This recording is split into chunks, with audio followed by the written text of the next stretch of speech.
আবুল হাসান রুবেল, একটু আপনার কাছে আসতে চাই আরেকটি বিষয়, যেটি সেও বলছিলেন নির্ধারিত ভাড়া বা বাড়তি ভাড়া, এটি নিয়ে যাত্রীদের দিক থেকে অভিযোগ থাকে বাড়তি ভাড়া। আমরা যেটি বিভিন্ন সময় আমাদের প্রতিবেদনের খাতিরে দেখেছি যে বাস কোম্পানিগুলো তখন একটি চার্ট দেখায় যে সরকার নির্ধারিত ভাড়ার মধ্যেই তারা এখন আছে।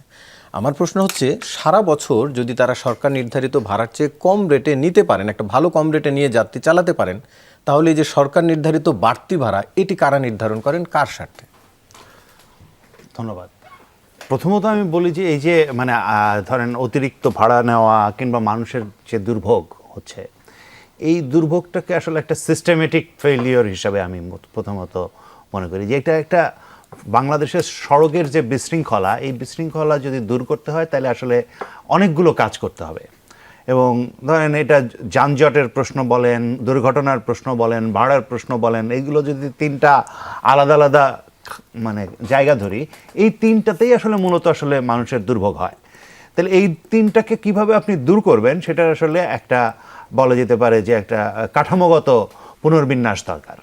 যেমন একটা বিষয় বহু বছর ধরে আমরা বলে আসছি, সেটা হচ্ছে যে এই যে মানে চালকদের এবং মানে বিভিন্নভাবে শ্রমিকদের যারা হেল্পার বা ইয়েরা, তাদেরকে যেভাবে আসলে ওই ইয়ের উপরে নির্ভর করতে হয়, তার কয়টা ট্রিপ সেটার উপরে নির্ভর করতে হয়, এবং সেখানে সে আয় করে নিজের বেতনটা নিতে হয়, এই নিজের টাকাটা অর্থ উপার্জনটা করতে হয়, এই ব্যবস্থাটা পরিবর্তন করা দরকার।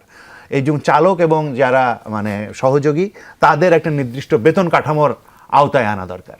এই চালক এবং মানে এদেরকে যদি একটা বেতন কাঠামোয় আনা যায়, সেক্ষেত্রে যে অতিরিক্ত প্রতিযোগিতার কারণে যে সমস্ত দুর্ঘটনা ঘটে, অতিরিক্ত প্রতিযোগিতার কারণে যেভাবে মানে বাড়তি ভাড়ার চাপ যাত্রীদের উপরে পড়ে, সেটার একটা জায়গা এখানে থাকবে। আরেকটা হচ্ছে যে এইটা আসলে ধরেন অন্য সময়ে কম ভাড়া নিতে পারেন এবং এই সময়ে বেশি ভাড়া নেন কেন, এটা একটা তো আপনি সহজেই বুঝতে পারেন যে বাজারে চাহিদা এবং যোগানের একটা মানে প্রশ্ন থাকে।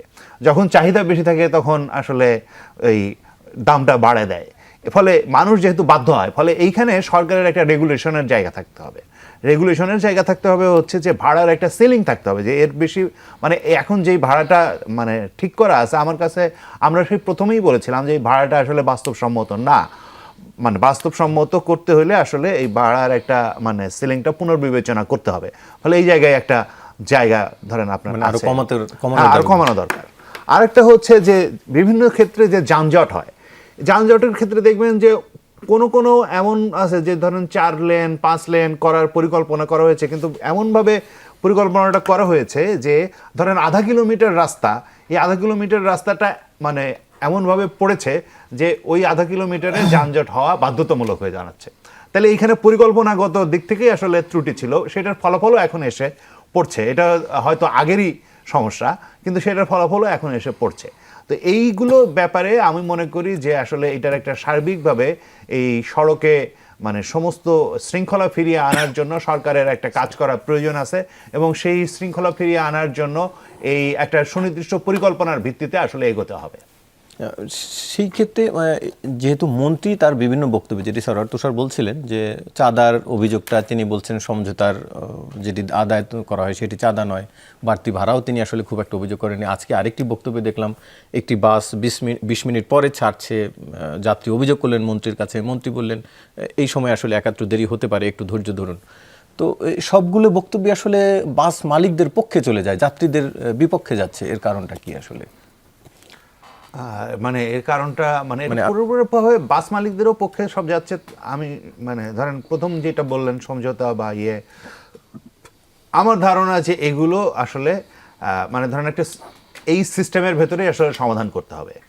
এবং একটা মানে ঈদের সময় এই যে মানে যেটা আসলেও হয়, ধরেন 20 মিনিট 25 মিনিট 30 মিনিট আসলে দেরি, মানুষ আসলে খুব বেশি যে করে তা না। এটা হয়তো মানে মন্ত্রীকে সামনে পেয়েও অনেকে মানে এটা বলতে পারেন, সেটা আলাদা ব্যাপার, কিন্তু এইটা আসলে সমস্যা না। সমস্যাটা হয় হচ্ছে যখন আরো বেশি দেরি হয়, অনেক বেশি দেরি হয়, তখন এটা হয়, এবং ঈদের সময় এই ঘটনাটা ঘটে।